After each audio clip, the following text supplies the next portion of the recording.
दोस्तों, स्वागत है आप सभी का हमारे YouTube चैनल पर। आज हम HTML के इस पार्ट 4 में हम इमेज टैग जो है वो देखने वाले हैं।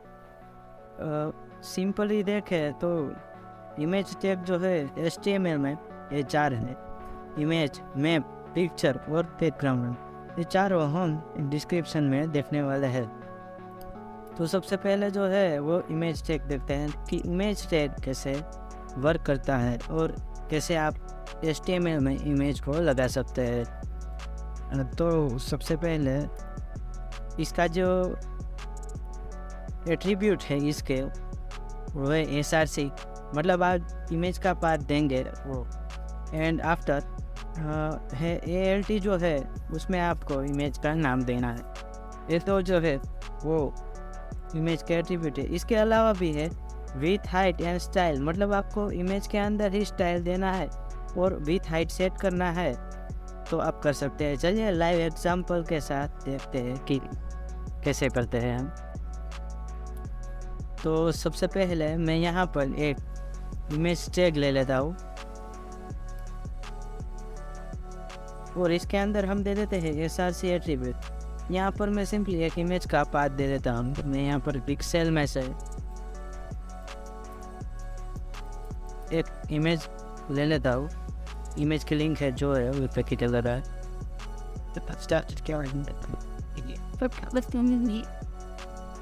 मैं यहाँ पर ये वाली जो लिंक है वो पे इमेज एड्रेस इन विंडो ले लेता हूँ। वो सिंपल यहाँ पर पेस्ट कर देते हैं और हमें देना है बाद में ALT में इमेज का नेम, मतलब कि आपकी इमेज अगर मिसिंग है तो उसकी जगह पर वो नेम सेट हो जाएगा। यहाँ पर मैंने दे दिया नेचर इमेज, ऐसा कुछ नेम दे दिया। तो आप देख सकते हैं इमेज जो है हमारी सेट हो गई। अगर मैं यहाँ पर इमेज का पाथ नहीं देता हूँ, इमेज हमारी मिसिंग है, तो उसकी जगह पे हमारी इमेज का जो नाम था वो हमने यहाँ पर जो दिया है ALT में, वो नेम आपको शो होगा। फिलहाल हम इमेज दे देते हैं। अब हमने देखा था कि स्टाइल मतलब आपको कुछ भी देना है। विथ हाइट आपको स्टाइल में देनी है, विथ हाइट आपको सेट करनी है CSS में, तो आप स्टाइल एट्रीब्यूट यूज़ कर सकते हैं। और इसके अलावा आप यहाँ पर विथ और हाइट अलग से भी सेट करते हैं। हम ये तीनों एट्रीब्यूट देखते हैं स्टेप बाय स्टेप। और सबसे पहले देखते हैं विथ एंड हाइट एट्रीब्यूट। यहाँ पर मैं विथ मतलब कि ये पिक्सल में लेगा। विथ में दे देता हूँ 500, 200 ही देता हूँ। एंड हाइट भी 200 दे देता हूँ। तो इमेज की जो हाइट विथ है वो 200 पिक्सल सेट हो जाएगी। आप देख सकते हैं कि इमेज की जो हाइट विथ है वो सेट हो गई है। अब इसके अलावा हम यूज़ करेंगे स्टाइल एट्रीब्यूट का।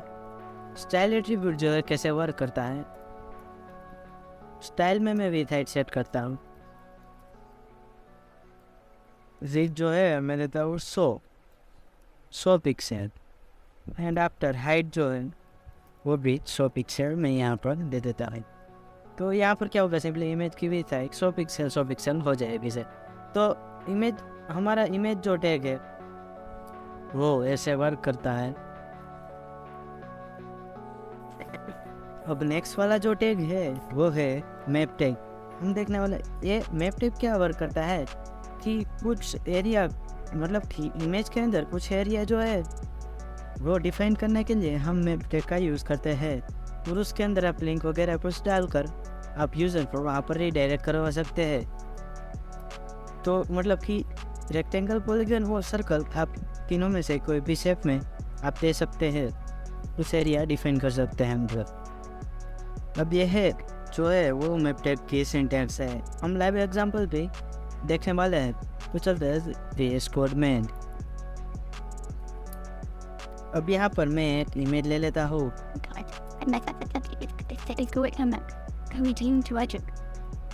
मैं यहाँ पर इमेज का नाम दे देता हूँ नेचर।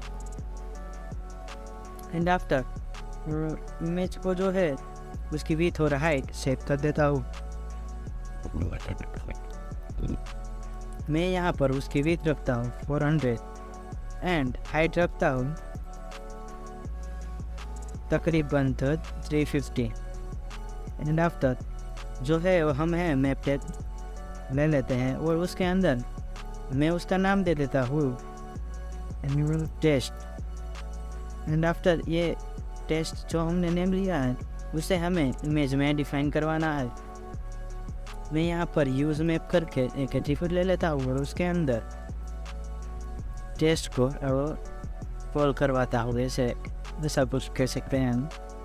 एंड आफ्टर इमेज के अंदर जो हमें एरिया डिफाइन करना है वो है, और यहाँ पर मैं एरिया ले लेता हूँ और उसका शेप रख देता हूँ रिएक्ट। हम रेक्टेंगल के अंदर से डिफाइन करेंगे हमारी जो URL है वो। अब हम कोऑर्डिनेट्स दे देते हैं। आप ऑनलाइन भी कोऑर्डिनेट्स इमेज के फाइंड कर सकते हैं। मैं यहाँ पर कुछ रेंडमली कोऑर्डिनेट जो है वो बताऊँ 34 Alternative for control.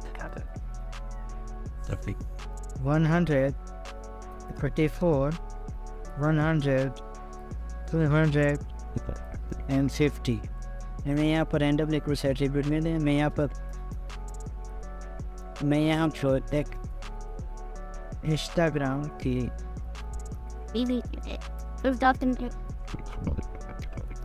इंस्टाग्राम की जो URL है वो सेट कर देता हूँ एंड आफ्टर उसका नाम दे देता हूँ इंस्टाग्राम एंड आफ्टर अब ये जो URL है यहाँ पर से हम अब देख सकते हैं कि यहाँ पर मैं जहाँ कर्सर ले जा रहा हूँ वहाँ हमारा कर्सर चेंज हो रहा है और मैं उस पर क्लिक करूँगा तो मतलब कि हमारी जो वेबसाइट हमने लिंक दी थी वो यहाँ पर सेट हो जाएगी। तो ये था मैप टैग।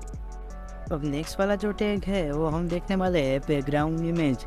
दोस्तों आप इमेज को बैकग्राउंड में सेट कर सकते हैं, यानी कि अपने वेब के पेज के बैकग्राउंड में सेट कर सकते हैं अपनी इमेज को। तो चलिए स्टेप बाय स्टेप देखते हैं। ये दोस्तों है एग्जाम्पल है कि डिव के अंदर आप स्टाइल के अंदर बैकग्राउंड इमेज को दे सकते हैं। तो चलिए देखते हैं इसका भी लाइव एग्जाम्पल। तो चलते हैं VS कोड में। तो मैं यहाँ पर सिंपली एक डिव टैग ले लेता हूँ और उसके अंदर मैं यहाँ पर स्टाइल नाम के एट्रीब्यूट के अंदर बैकग्राउंड इमेज को सेट करवा देता हूँ। वो यहाँ पर मैं URL के अंदर दे देता हूँ इमेज का पार्ट। ठीक है, सिंगल इन्वर्टेड कॉमा में आपको देना है इमेज का पार्ट। तो क्या है, अब हमें यहाँ पर हाइट और विड्थ भी दे देनी है। बैकग्राउंड साइज हम यहाँ पर कवर रख देते हैं।